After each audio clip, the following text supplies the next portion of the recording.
Hello and welcome to another video. In this one, I'm going to be starting and decorating my new sketchbook.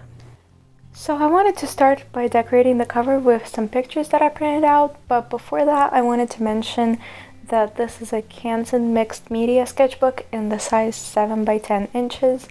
And I've used these kinds of sketchbooks about 3 or 4 times before, and I think they work great for all kinds of media that I use in my sketchbooks, and they hold up for acrylic and watercolor pretty well. But the paper here is supposed to be a little bit thicker than the sketchbooks I used before, so I'm excited to see how that works out since I want to use more watercolor. And back to the pictures, I found these on my Pinterest board and I just printed them out.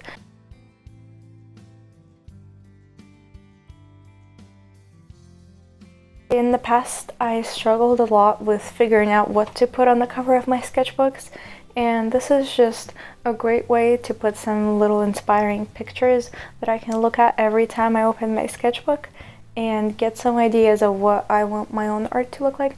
So I messed up a little bit with the layout, so I had to take off a few photos as you just saw, and I glued in the other ones, and I didn't plan the layout from the beginning, so I just had to kind of play around with them and see what works best.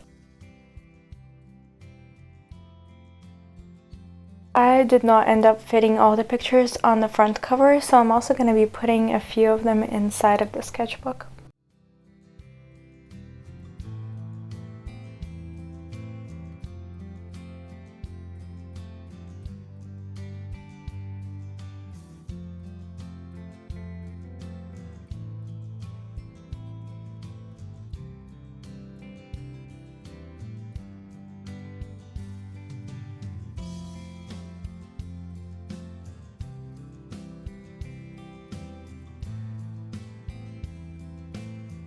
And lastly, I'm going to be putting a clear plastic cover over the sketchbook to protect it, and I just got this from the Dollar Tree.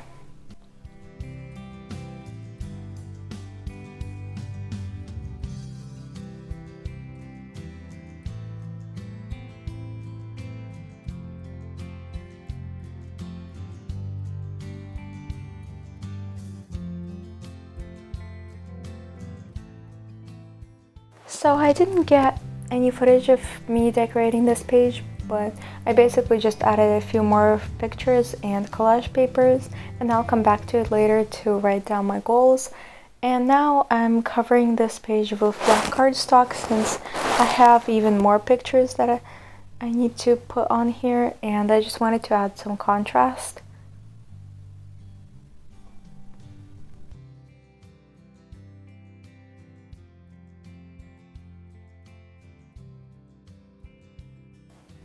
Honestly, I don't know how I feel about this page. It doesn't look that good, but I tried adding some stickers and tape to kind of make it a little better.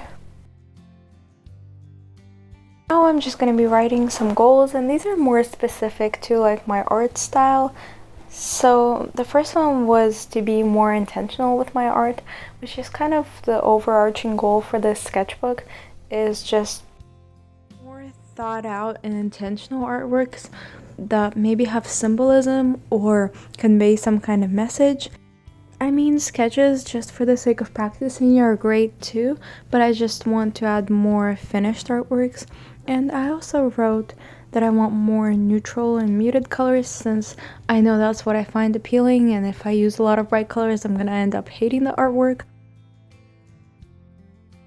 And then I also want to use more color pencils. I've been really getting into that lately. And the other two goals are to take more inspiration from Impressionism, which I absolutely love, and also doing more birds and insects.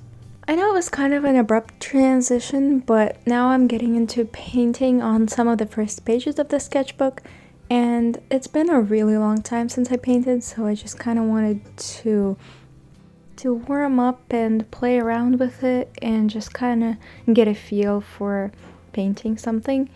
And I decided to go with some pumpkins since I really enjoyed painting that last fall and it's getting into that season again. So I wanted to get myself into the fall mood by painting some pumpkins, and I was looking at a reference picture for this, but with the first pumpkin especially, I was kind of struggling to get it to look like that, but at least it helped me a little bit with the shadows and the lighting. That's one of the main things that I use references for, since it doesn't make much sense in my brain to think about it myself and figure out where the light is coming from. And this first pumpkin was just really hard for some reason, but I just had to keep going and figure it out. And here is the second one, and this one was definitely a lot easier after I warmed up a little bit and kind of got myself reminded of how painting goes. And for this one, I went with a lot more subtle shading and not as much of contrast, and just I tried to blend more, which I think helped a lot with it looking more three-dimensional. And if you look at this second pumpkin compared to the first one, I think you can really see the difference of how flat the other one looks for some reason. And now this one was probably my favorite. It was really fun and different. It was like this large green pumpkin. And the pumpkins in the photo that I was looking at were fake, so I'm really not sure if this would actually exist, but it was fun to paint. So at first the paint I used was kind of too bright. It was just kind of the initial layer, and then I built up with more neutral colors and tried to add more brown to my paint, which really helped, I think. And I'm just focusing on the highlights here, since that was the easiest to see in this one, especially considering that it was such a dark color.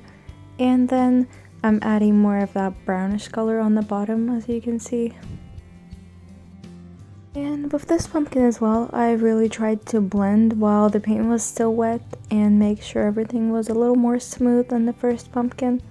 And that's something I'm kind of trying to figure out with my style right now, is that balance of making it look three-dimensional and realistic, but also keeping that painterly, almost impressionistic kind of look to it, which I like, but I don't want to overdo it.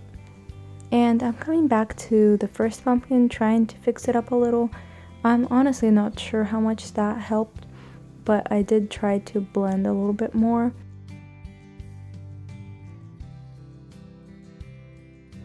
And here comes the fourth pumpkin, and I was kind of in a rush to get this done because I had somewhere to go, so this one isn't as detailed as I would like it to be, but I think it's super cute, and it just kind of completes the composition. So I painted the stripe in the wrong way, and I had to fix that, and then I'm just adding a few final touches with that cream color.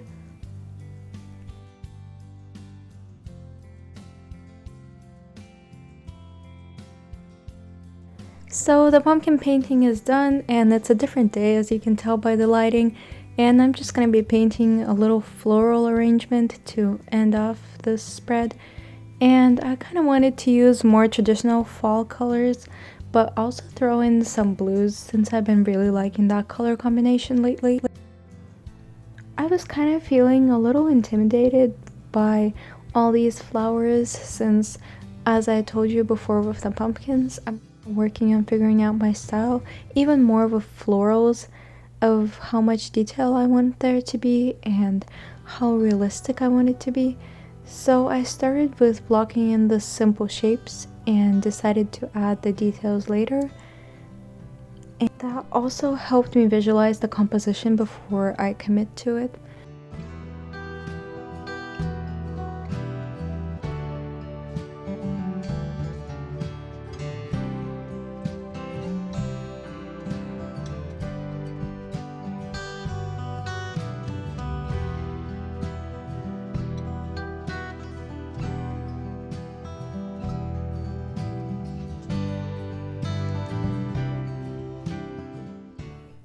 And it was definitely a struggle, even more than I expected, and I think it's just really hard to find that balance and to make it look right and look like what it's supposed to be without adding all the details and making it super realistic, and still have that painterly expressive touch without making it too muddy or confusing of where the shadows and the lights are supposed to fall, if that's making any sense.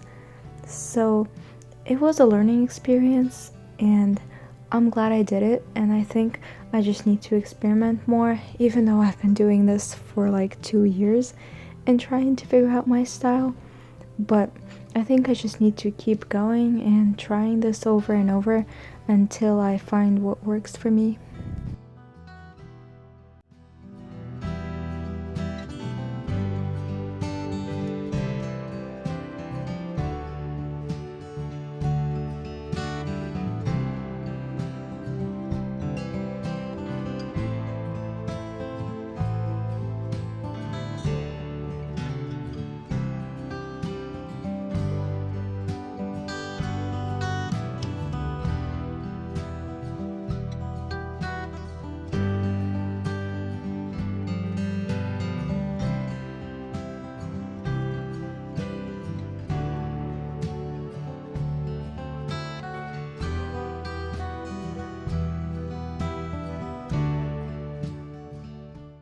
I saved the rose for last because I knew it would be hard, especially with the brown colors and the fact that I always struggle with finding that balance with roses. So I just kind of tried to simplify the shapes and colors, but I don't think it ended up looking very much like a rose.